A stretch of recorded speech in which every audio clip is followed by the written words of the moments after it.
Hi, this is Jim, and I'll be taking you through the July 2023 MES and MV2 release notes. This release had several great new enhancements. A few of these on the WIP page include enhancing the background color of selected jobs, adding controls to allow the user to jump to first page or last page of the list of jobs displayed, and adding item and item description to the information line of all pages during the stop workflow. These updates can be seen in the following 3 screenshots. We've made some enhancements for the use of operator panels. When going into client settings to choose an operator panel for a device, we've updated the list to display the names alphanumerically so it's easier to navigate. We've also improved the layout of the configure operator panel screen in the portal to make it easier to read. Another update that we did to make it easier to find a label to reprint.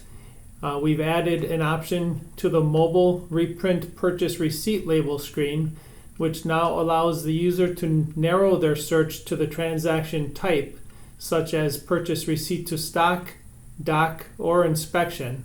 And this drop-down selection can be seen in the following screenshot.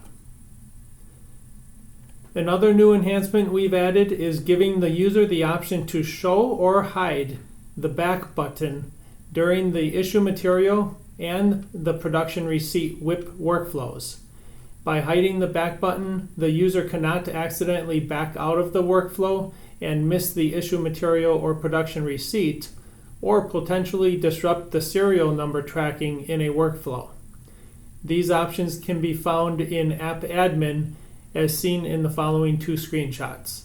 We continue to enhance the application with additional new API endpoints, and this release includes API endpoints to allow the import of single item manufacturing order quality control plans. We have also added the ability to configure a maximum number of jobs that can be selected when you're in multi-select mode for a work center, and this option is seen in the following screenshot.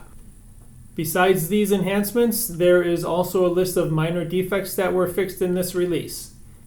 So that's our update today. If you have any questions, please reach out to us through the contact information below.